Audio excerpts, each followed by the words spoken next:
Yo, yo, yo, what is up, everybody? What is up?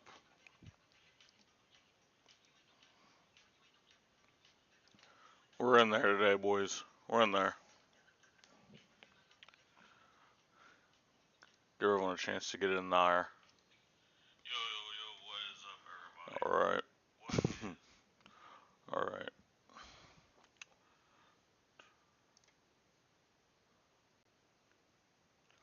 Alright, thank you, ladies and gentlemen, for coming to episode 2 of this POD'S on Me.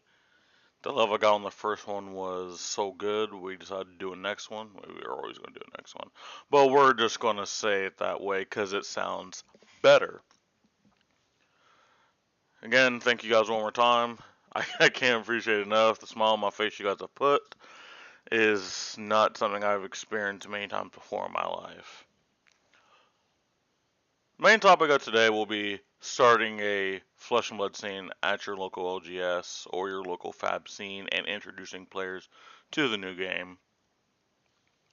But first, we have some show notes. This episode is brought to you by Inked Gaming, one of my sponsors. I am affiliated with them.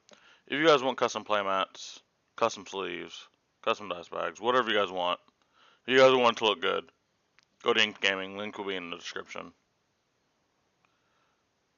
This is also brought to you by your home store, Total Gaming Experience in Chillicothe, Ohio. You want board games? You want sleeves? You want dice? You want the best cards for Magic, Pokemon, Yu-Gi-Oh, Flesh and Blood, because we all know you're here for Flesh and Blood. You want some of the top cards?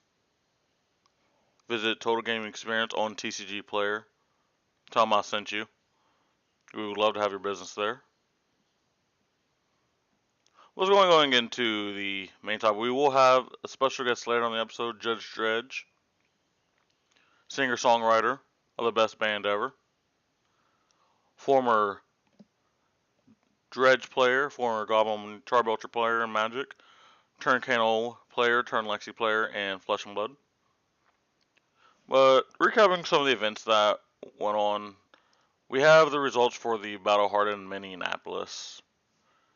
We had 98 players in a CC event, with the top 8 consisting of 2 Odom, 5 Fi, and a Dash. That is a very, very loaded top 8. We do have the Brody Spurlock, and Michael Fang being some of the more well-known players in there. We do have Jonathan Magnus making another appearance. And this event was won by Michael Fang on Odom, who just steamrolled Fi the whole entire day. And I gotta commend him on that because the community is very split right now on who actually wins that matchup. A lot of people are saying Fi, a lot of people are saying Odom, right? Well, currently right now, it looks like it's Odom favored. Michael Fang has had no issues with Fi since he's been Odom. He has been one of the few players that can consistently beat them. A lot of people, when they talk about Fi, they talk about how wide Fi goes. I have 4 cards in hand. He's swinging 14 different times. I physically can't block that. He gets all the mouse triggers. Yada, yada, yada, right? It would be actually very interesting to see what Michael Fang is doing to allow himself to beat these Fis. Is he being very aggressive? Is he fatiguing them? I personally do not know, and maybe I might have to get him on a future episode of this and pick his brain about this, because this is the information a lot of people would love to know. Because I do know a lot of people that do struggle with the Fi matchup as the Odom. But again, going over the top 8, we have our first and second being Odom Fi, third, fourth being another Fi, another Odom, so Odom Fi, all the top 4. Then 5th through 8, 3 Fis and a dash. Now I don't know if this is a control dash or a boost dash.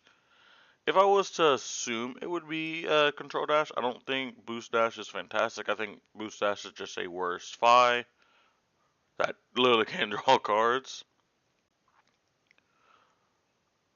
Adam Miller is in this top 8. We do know he is a fellow Bolton player and we see he has went to Fi. He has traded us and went to Fi. But understandable, Fi is a really good deck in the meta right now. And I do want to briefly step away from the results and talk about specifically about Fi. I remember making a few videos and some of my live streams. If you guys have tuned into them, and I've talked about Fi, and some of my teammates have talked about Fi. And when Subby Hammers got banned, I know a lot of people got very cold on the deck.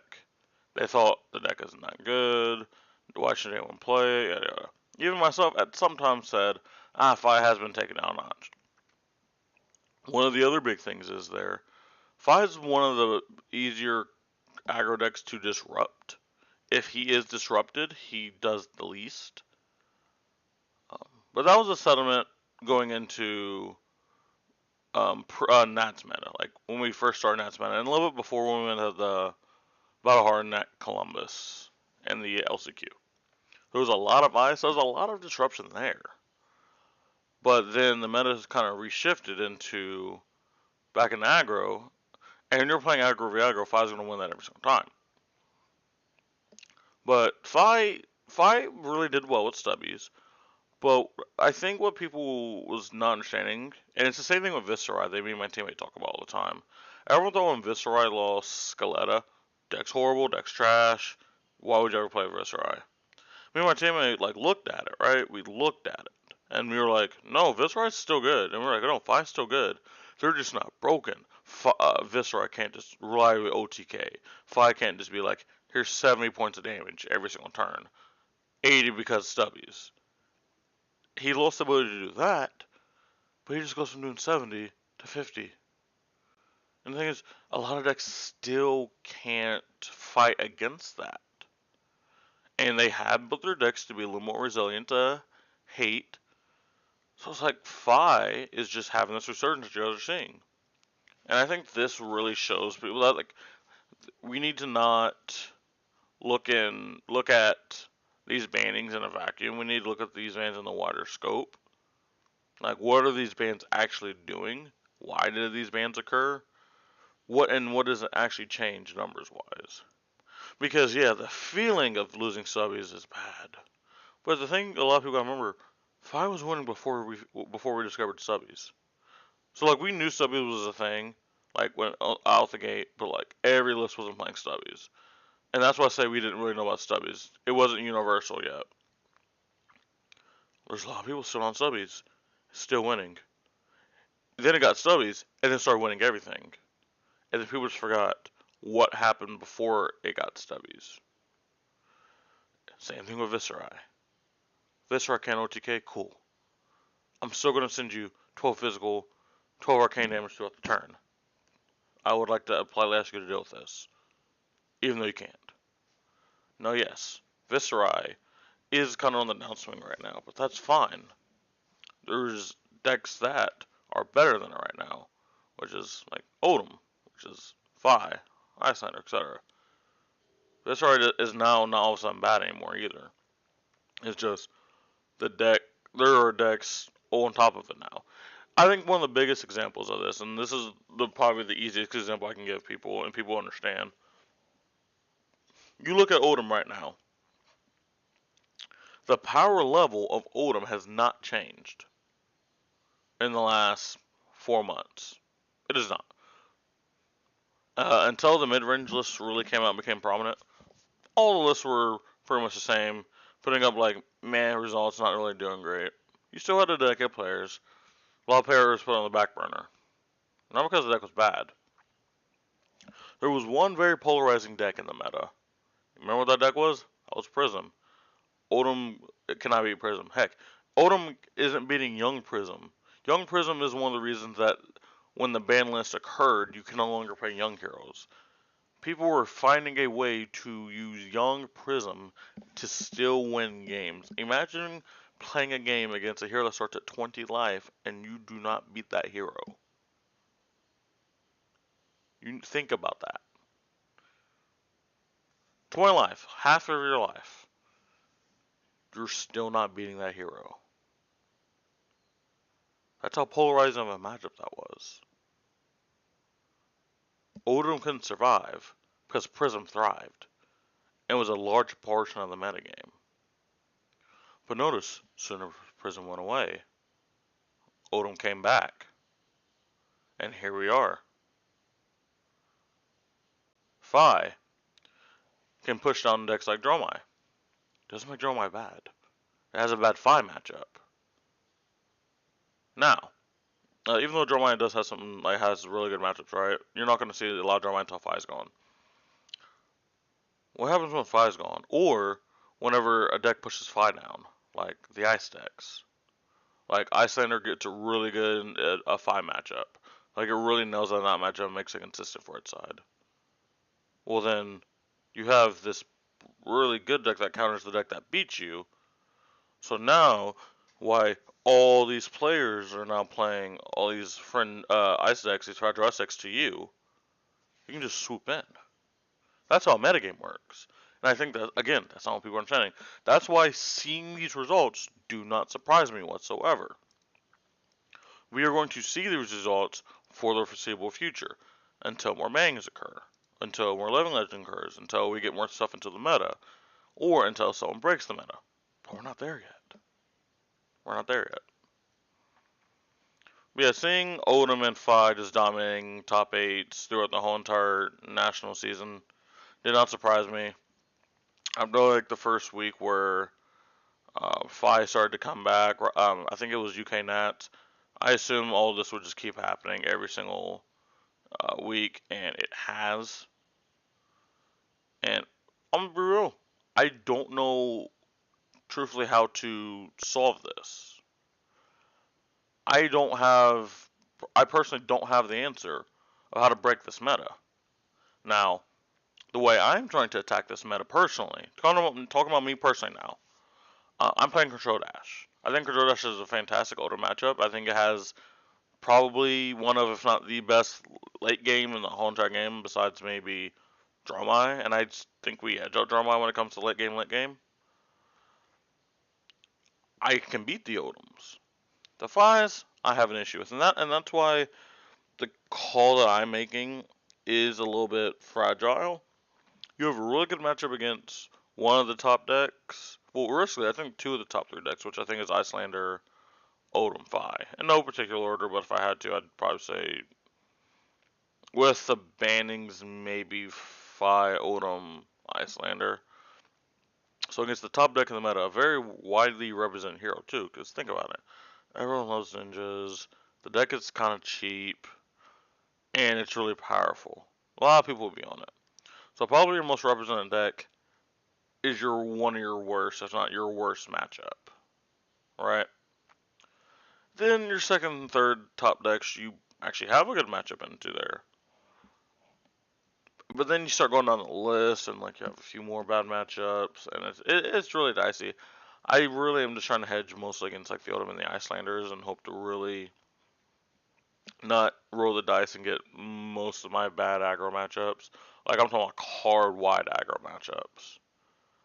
I think the only wide deck I wouldn't lose to is Katsu because Katsu's bad.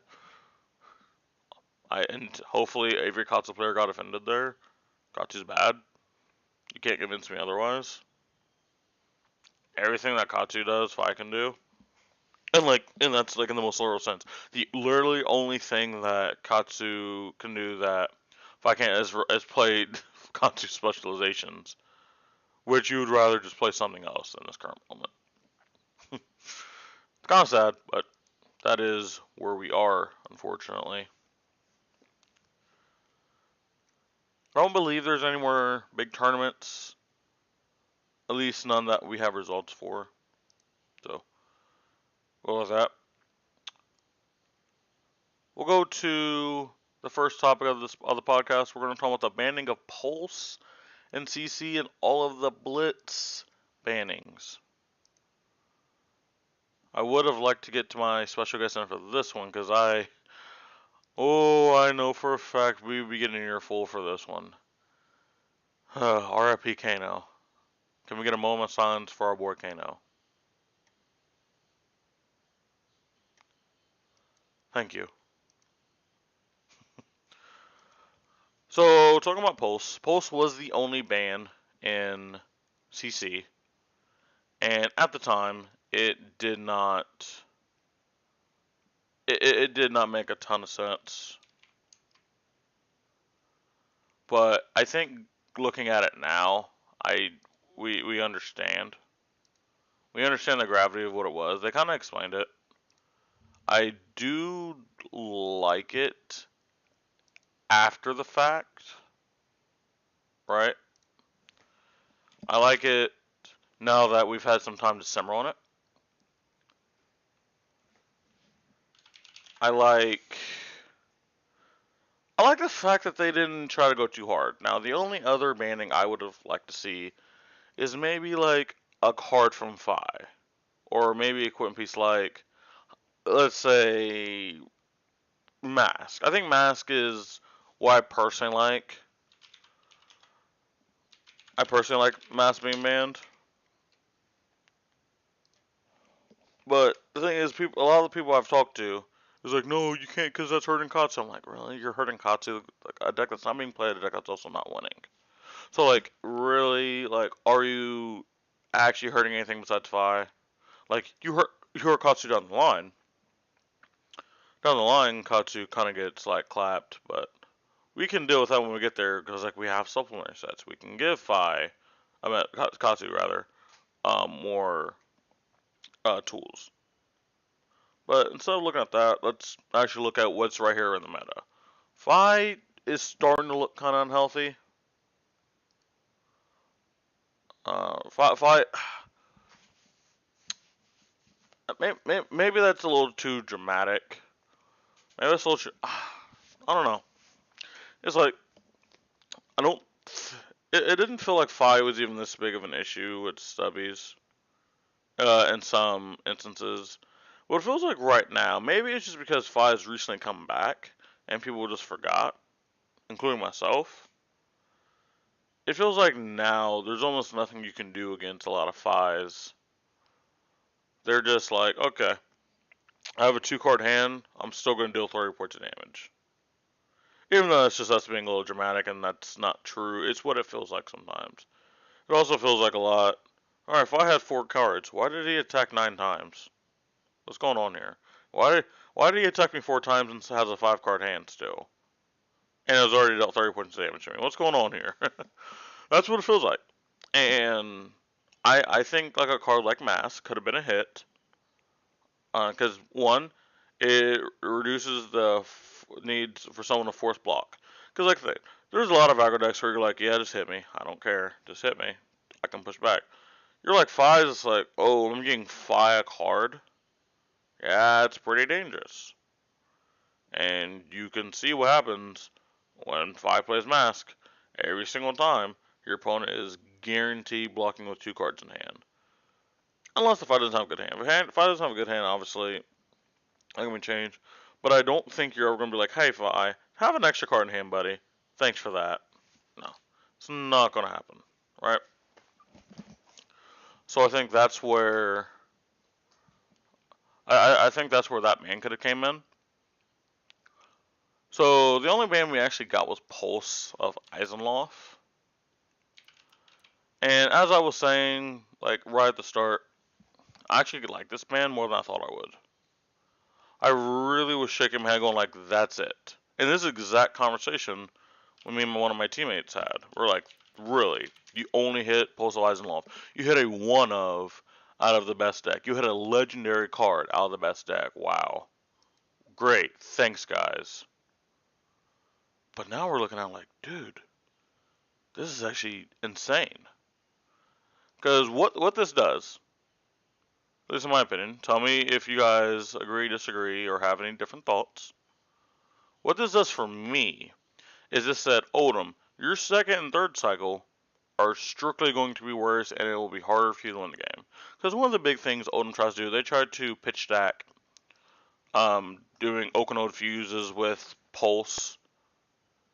It allows them to block with extra cards on your turn. Be able to pitch a blue, play Oakenode, show Pulse, say, hey, you don't get to have a turn. And you're like, you know what? That's fine. I'll recover. And he goes, cool, my turn, right? And then he goes, pitch blue, Oakenode, show pulse, and you're like, oh, cool, I die. And he's like, exactly. That does not feel great. It doesn't feel great to be on the receiving. Now, the one thing you have to remember is it's not like this is happening first few turns of the game. If they have natural Okanodes, they have natural Okanodes. There is absolutely nothing you're going to do about that at any point, and you kind of have to take down the chin. But second and third cycle Okanodes are intended to hurt you just like that. And again, that feels bad. Another thing this actually does, this mitigates a lot of damage. And it mitigates a scary amount of damage. Because, think about this. So, if they ever pitch Pulse to Odom Ice React, let's do some quick math. Alright? Let's do some quick math. And we're going to say they do it 3 times in the whole entire game. They pitch Pulse specifically to Odom Ice React. Well, they're going to mitigate 6 damage. Okay, that's pretty good. That's a D-React and a half. And it's not like you lose it. It goes back in the deck, by the way. And let's say the average card is swings for 4. Well, that's not 12 damage. Okay. So then let's do 6 plus 12. It's 18. So you're telling me, by pitching a card, not playing a card, pitching a card, I mitigate 18 damage? By one card. One card is doing that. Come on, like, that is absolutely bonkers. I don't want to say I don't know how that's allowed, because like in hindsight I don't think anybody was complaining about Pulse. I don't think anyone was like, man, we really got to get Pulse out of here, man. Pulse is really unhealthy for the format. But I think we're seeing the results now and saying, wow, good job, LSS. That was actually really smart. I've talked to a few of the Odin players in my locals, and they said they have to fundamentally change the whole entire deck. Now, I'm personally an Odin player. I don't know if this is true or untrue. It feels like a knee-jerk reaction, just saying, yeah, I'm getting rid of Pulse. I just don't know about that. I'm getting rid of Pulse. Getting rid of Oakenode. I don't know about that. Like, my question is, are you not able to just put a few Earth cards in the deck so you can naturally fuse them more? Now, if their response is, again, they did math, Pulse mitigated too much damage, so we need to actually add other cards in the deck to help mitigate the damage that we are now going to be taking with the loss of it. You know what? If that's your argument, that's fine. It is going to be very interesting to see where they go. Like I said, I am just excited as you guys to see where Odom goes from here. I really don't know. I don't know what they do. Because again, I'm being told simply adding Earth cards is not the solution. So that is the Pulse ban. Going on to Blitz. Blitz had a few bans as well. Bloodski Shelida is banned. Maska the Pouncing Lynx. Stormshard is suspended until the next ban and suspended announcement. And Sonata Arcanix is moved from suspended to legal. So, kind of talking about this. So, Chain gets Skeleta and Sonata. So, it only gained 2 cards. Now, I'm not as familiar with Blitz I am with other formats. I don't know if Chain getting those 2 cards means anything.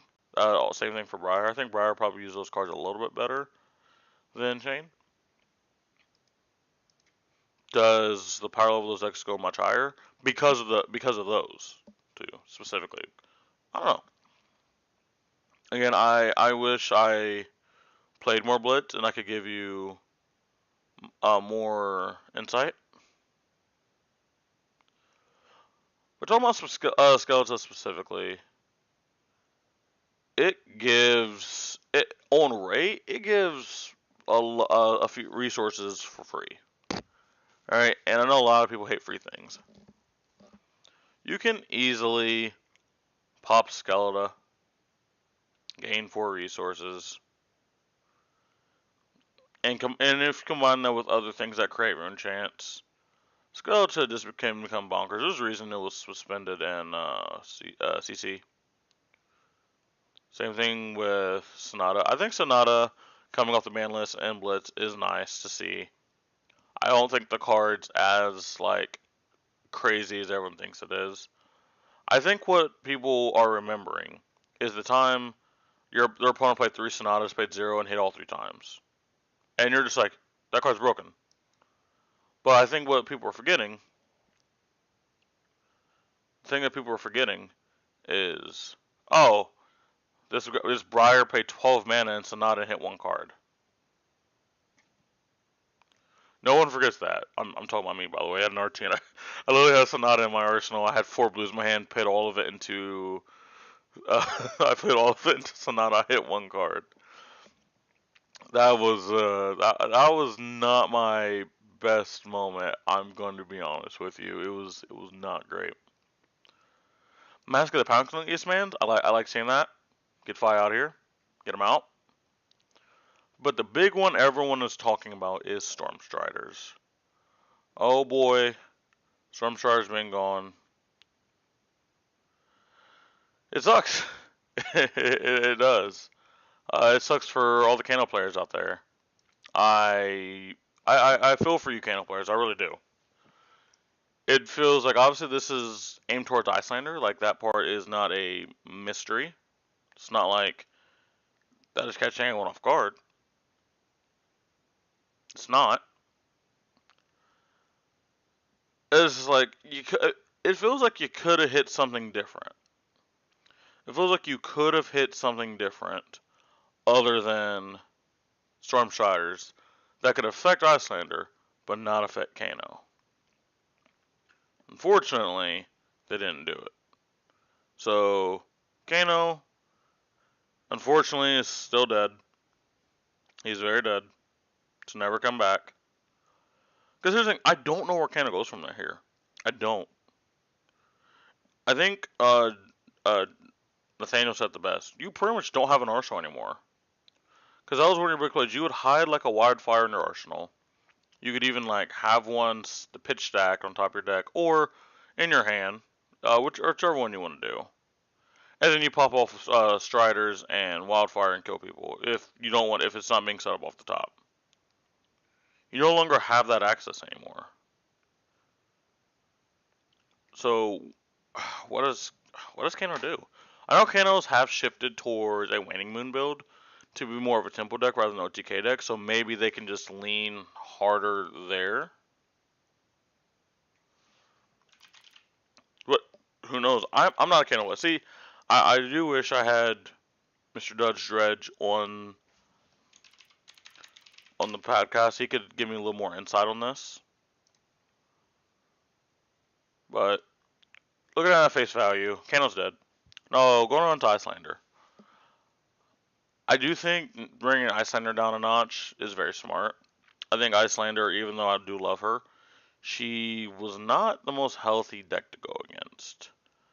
I'm going to be completely honest. I didn't even play an optimal Icelander build when I played Blitz at Charlotte. Did not know the format. Don't know anything, right? And I was still clapping people. Left and right. It just shows the part of the deck. And most of that has become Stormstriders.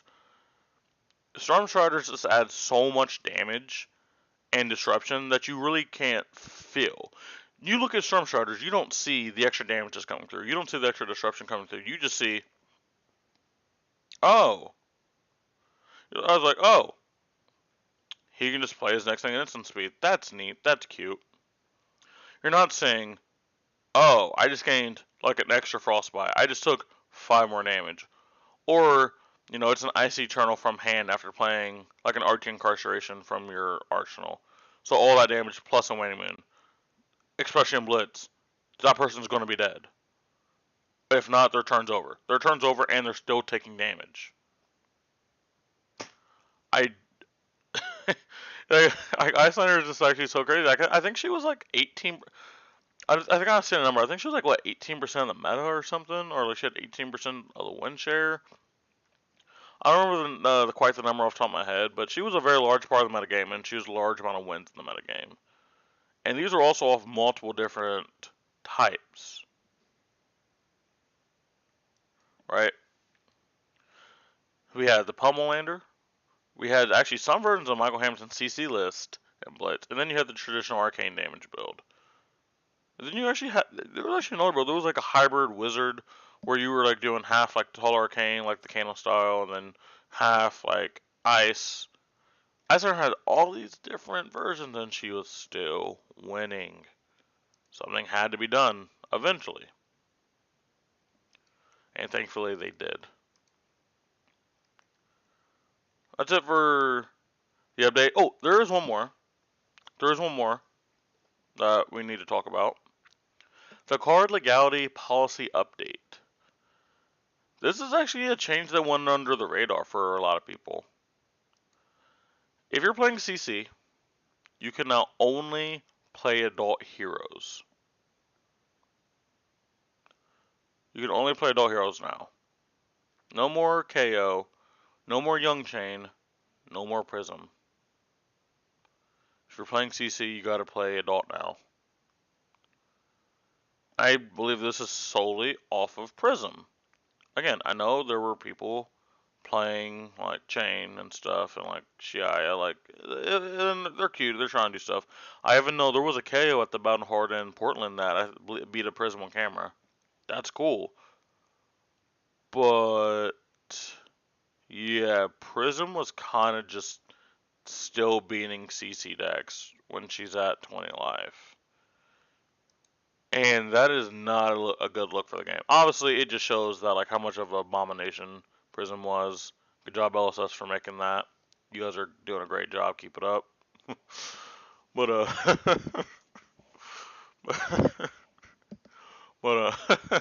God dang it. Uh,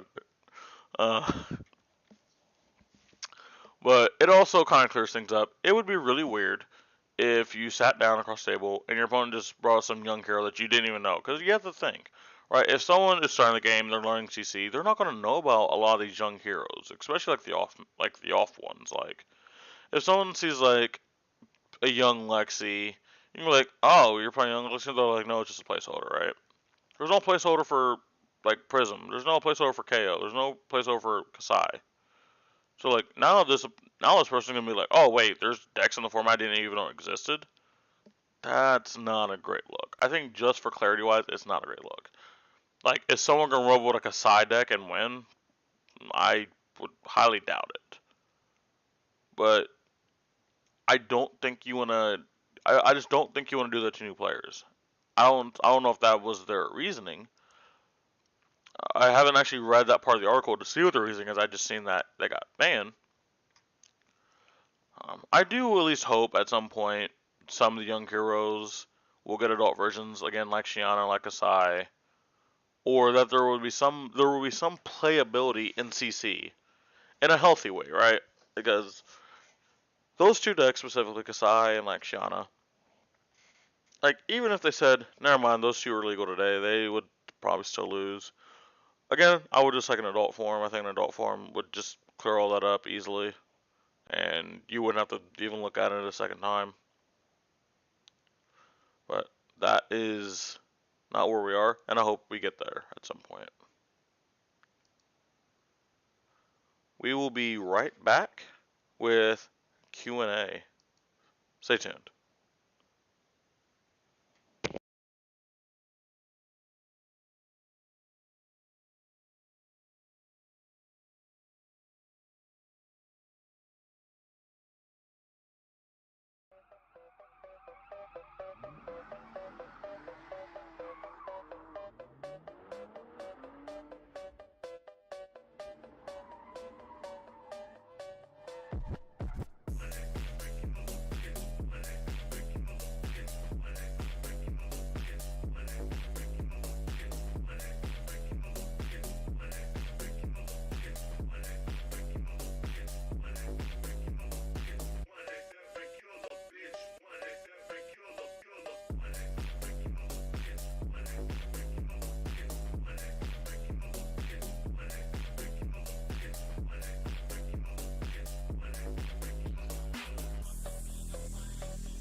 And we are back, ladies and gentlemen. Thank you guys for your patience. We have the next portion of the podcast. We're going to do a little Q&A. If you guys want to get your questions in, the Reddit post that this will be attached to whenever we go live will always have a section. Also, if you're on the Fab Squad Discord, there is a section for you guys to join. Going on the first question, and I seen it when I never actually noticed it. Can you talk about Flake spoilers? And I was like, Flake spoilers, what? So again, I got on Twitter, and I was like, oh crap, spoilers. We have Hanabi Blaster and Powder Keg. Hanabi Blaster is a 5-attack weapon, mechanologist weapon, gun, 2-hand, so mechanologist getting a little bit of love there. We have once per turn action, remove 2 steam counters from Hanabi Blaster attack. Overpower, which is a new keyword in Dynasty. This cannot be defended by more than one action card. So it's like Dominate.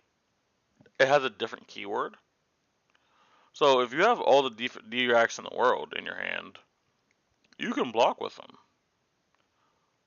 So that's pretty cool. I do like Overpower a little bit better than Dominate as a more healthy mechanic. And it has the text. The third time you play a card with boost each turn, put a steam counter on an Highway Blaster. The third time you play a card with boost each turn, put a steam counter on Omni Blaster. Let me think about this. How do I like this? How do I like this card? I think Boost Dash can like this. Now, how is this compared to the shotgun? I think the shotgun gets for each time you it does X plus 1 damage for each time you boost it this turn. So if you boost it 3 times, yeah, I think if you boost 3 times, you can shoot for 4. I don't know about the mana requirement though. Does it require mana? I can actually look this up live for you guys. I don't know actually. I don't remember what it's called. Oh, it's Plasma Barrel. Plasma Barrel is remove the steam counter from Plasma Barrel attack. Action. Pay 2, or if there's no steam counter on it, put it on there. Okay, I see.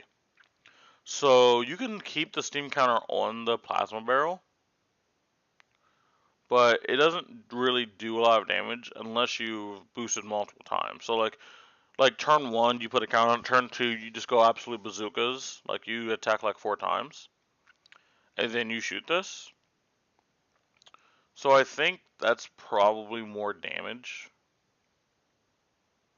But this one doesn't require any mana on the card. And it actually has a better chance of getting through. And it's also like 1 more damage. I'm not an aggro dash player, I'm gonna be real, or even a mid-range dash player. I don't really know if this is better or not. Like, at face value, I don't think this is great. Basically, to be able to attack with this once, you have to play 6 cards. You have to play 6 cards to attack with this once. It'd be different if it said remove a steam counter, attack. Because then every time you play a 3rd card, you can play a steam counter, remove the counter, shoot for 5.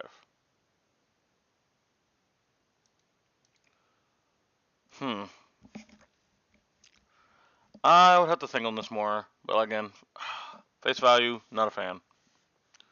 Next we have Powder Keg, which is a blue.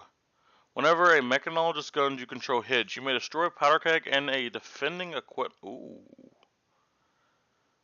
That is interesting for aggro. Oh wait, that's actually sick with T-Bone. Actually, no, the chain would close. Ah, never mind. Wait, no. If you already have the counter on there, you T-Bone. Well, see, I assume it would probably have to be on that chain, on that specific chain link, actually. Okay, I guess if you're shooting for 5, depending on when it is in the game, maybe you get someone's equipment. Yeah, on the outside again, this does not look great. I mean, let's say we just combo these 2 cards together. It's just 5 damage. They're going to just take the 5 damage. It is a May, and it is conditional.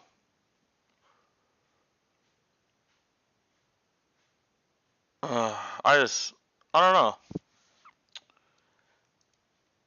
The more and more I think about it, it does not seem fantastic. It's also a 0 block, which is also very, very dangerous in this meta specifically. I don't feel really comfortable giving myself more 0 blocks. It is a blue, which does help it out though. It is a blue. Obviously, it's mechanologist, so like it inherently helps the deck no matter what, because when you boost. Well, like Control Dash, can't use this card. Right? The only good thing about this card is a blue strip. If it's a blue block 3, you can maybe talk me into it. But it's an item, so it's not going to have a block value. That's how all of them, unfortunately, work.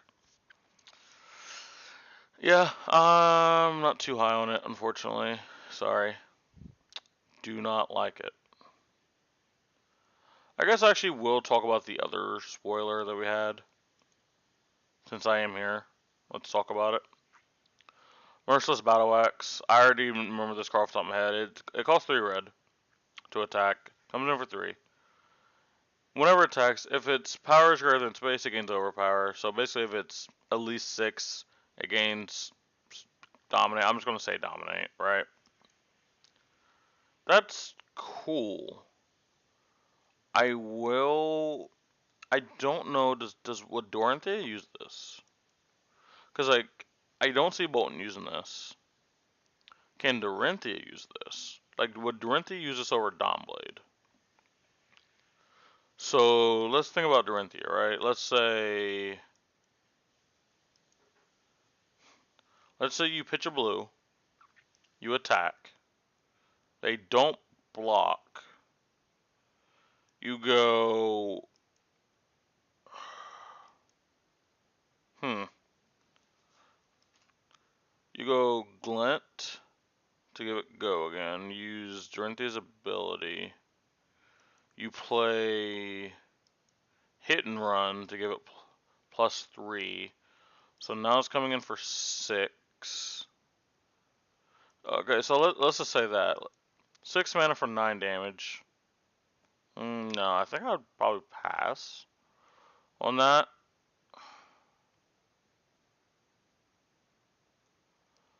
Hmm.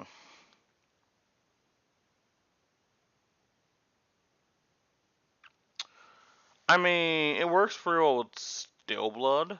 Spellblood. That is pretty nice. I, dude, I'm trying to find. I'm trying to find where this is better than Dawnblade.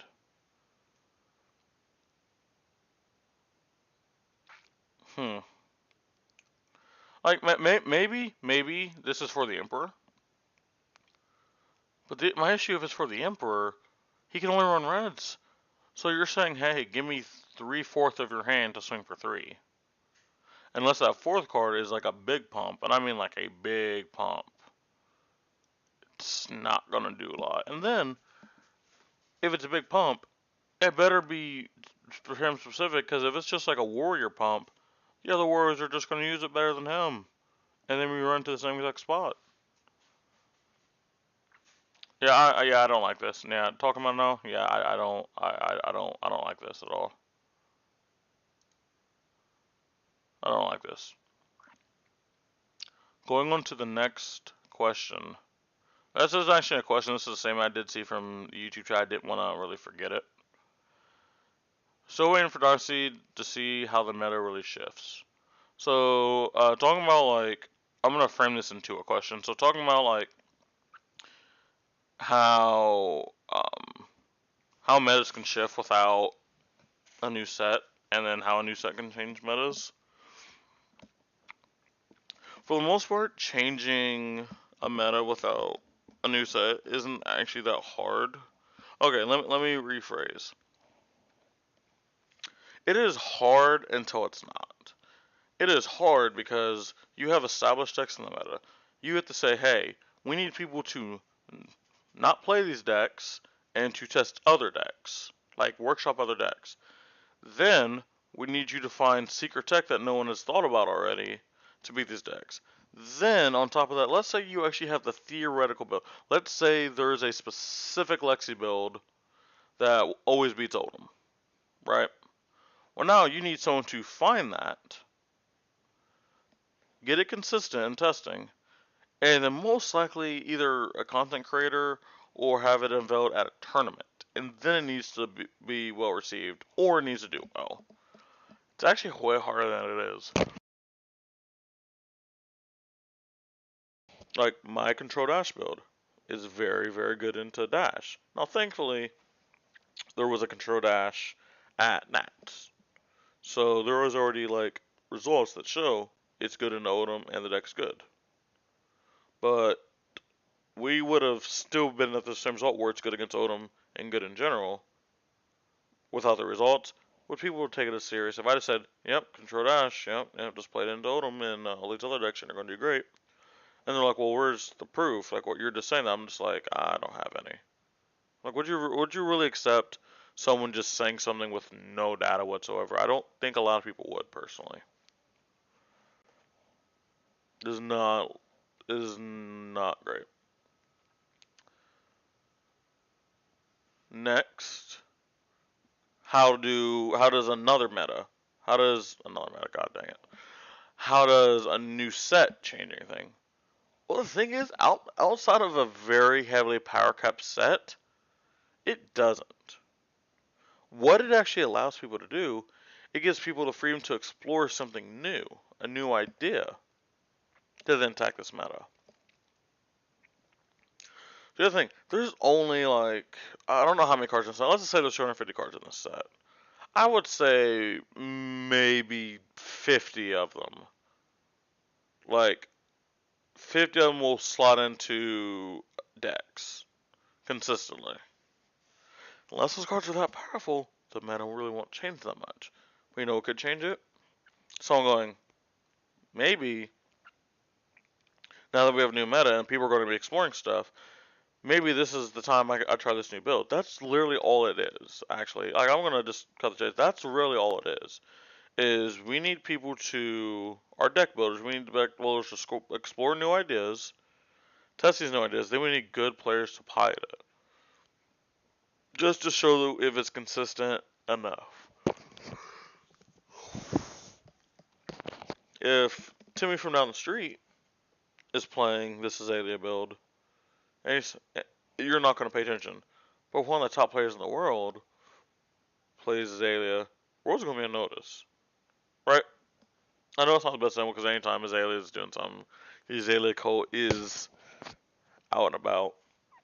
Which you guys, I feel like you guys get where I'm saying. It takes people exploring something different for something different to happen. If all of us in a room just keep playing the same two decks for a month, of course the meta's not going to change. But if there's 8 of us playing the top decks in the meta every single day, then there's 2 people constantly trying to beat us by playing something off meta that might be good to us. Eventually the meta might change. You know, metas also change. People look at what's powerful. Well, what would be what's powerful? Actually, this recent meta is exactly an example. All the aggro decks were out. The aggro decks were going crazy.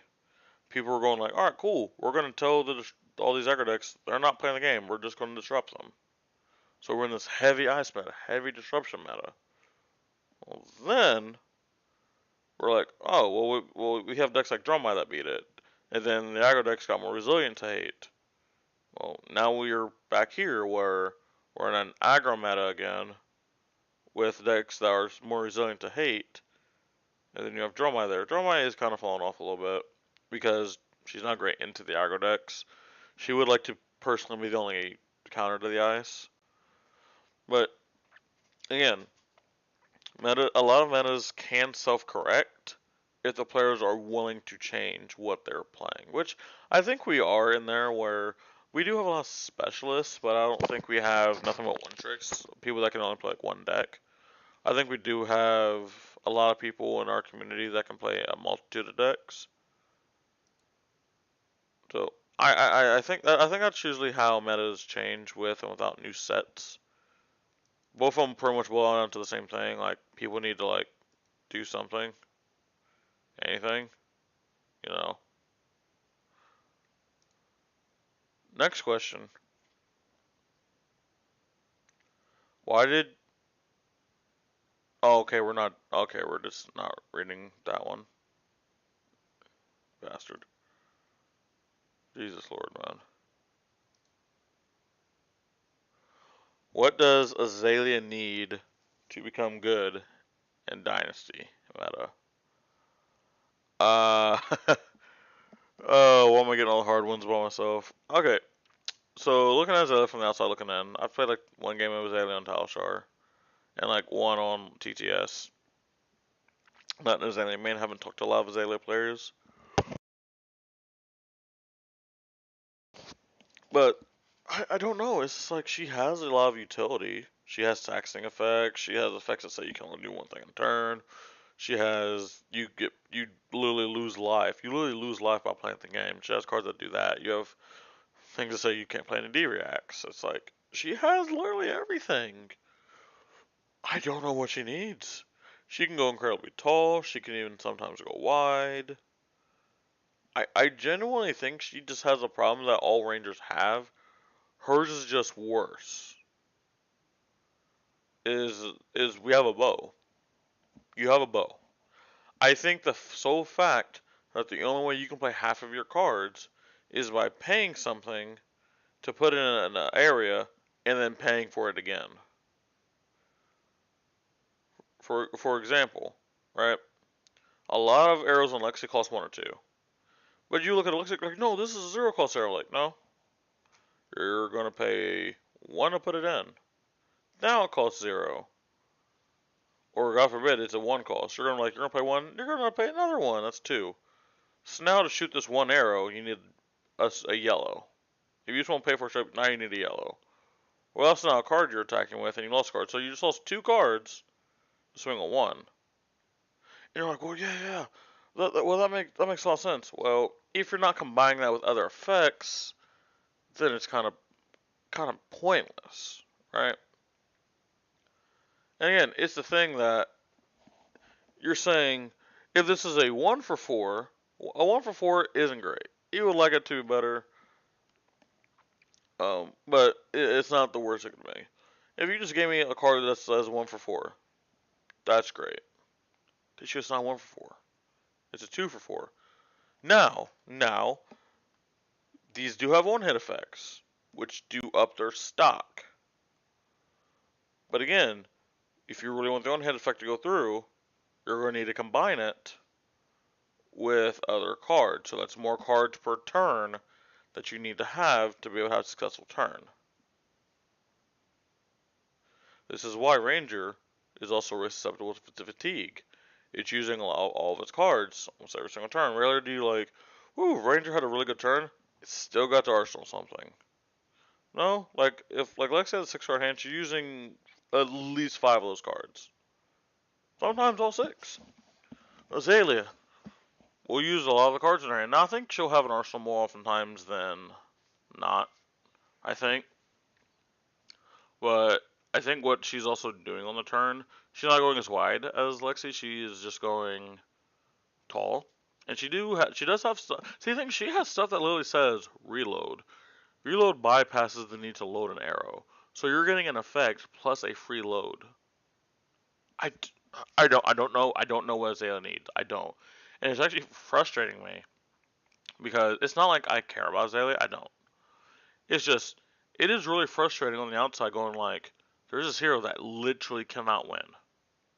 She cannot win. But you look at her tools and you're like, you give any other heroes these effects, you're going to say it's busted.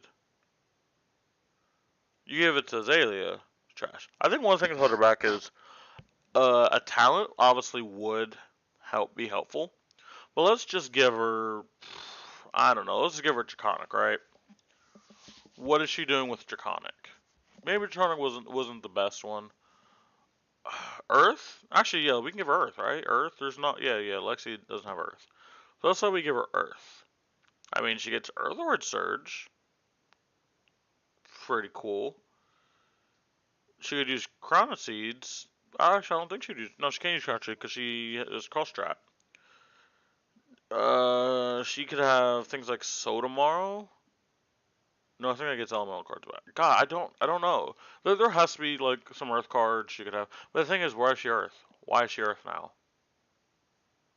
Like that's the thing. The way they have her, like they can't really give her a talent. So she's forced to be a talentless ranger.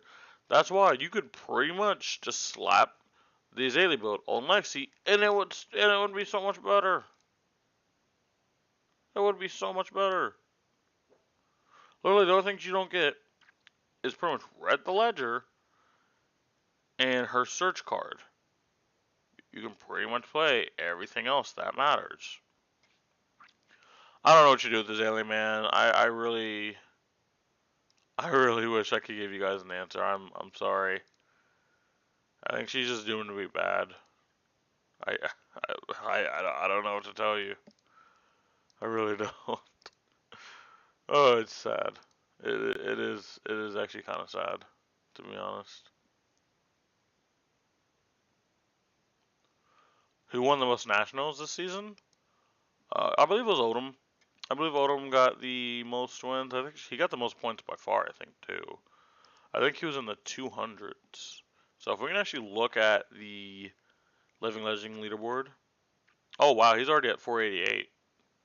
That's crazy. The thing is, he would be at like 6 or 700 with the old system. But they changed the point system right before this season, so he earned like no points. He earned a lot of points, but he earned like no points. Fi's already at 218. He's already a fourth of the way there. Iceliner's at 192. Poor Levia at 20. And poor Zayla at 0. RIP. RIP Bolton too. He's at 160. He got like maybe 10 points and what's it called? In the RTN season. But yeah, Odom won the most. I don't even think it was close, to be honest. He's already up to 48. There's that. What deck do you recommend to new players? Um, hmm. So we're talking about CC. What deck do I recommend to new players? What deck do I recommend to new players?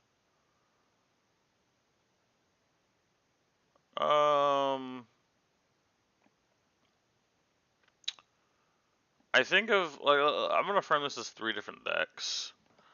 I think the first deck would be like a mid-range dash, like a hybrid dash. I think would be really nice, cause you'll have every aspect of the game. You'll have the game where you're like your head and you're just boosting every single turn, just going crazy. You'll have turns where you're turtling up defensive, and just shooting pistol, and like really will teach you blocking. I think those 2 decks will teach you the most.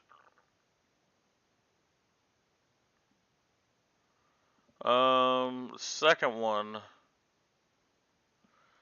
No. I actually kind of want to say Fi. I just don't know if that's too loose. Uh, yeah, I'm gonna say Fi as another one. I think Fi is really nice.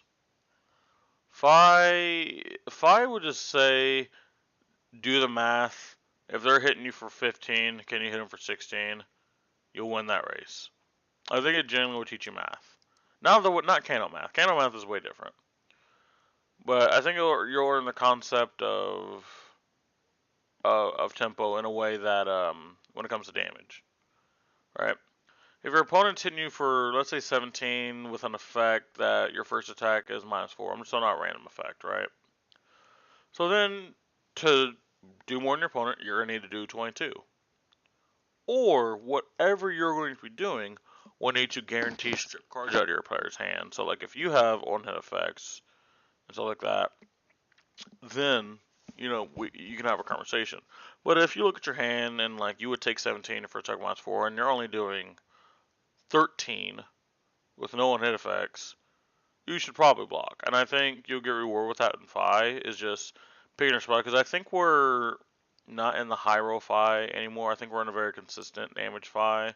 Or if I can pick its spots to pop off, I think Fi blocks a little bit more than he would have in past metas. But I think for a new player, they can literally, at worst, pedal to the metal, foot on the gas, and just race every single deck they play. I think they can do that. Lastly, I actually recommend Dromai. Dromai will teach you a lot about resource management and pitch stacking, which is like the 2 biggest things in this game.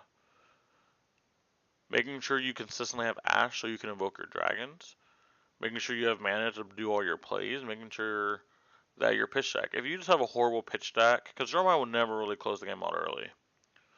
making sure you have a good pitch deck so your second cycle it looks pretty good is a big thing with Dromai. You can ask any Dromai player that plays at a high level. They'll say, I got success with the deck once I started pitch stacking. That is, I want to quote from one of my teammates.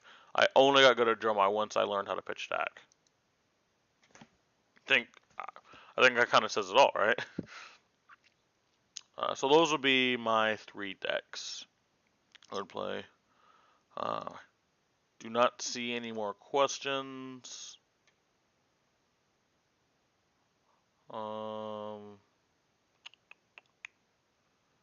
Yeah, do not see any more questions. So we will go ahead and move on to the last portion of the podcast, which is going to be the main topic. Thank you guys for being very patient.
Welcome back, everyone.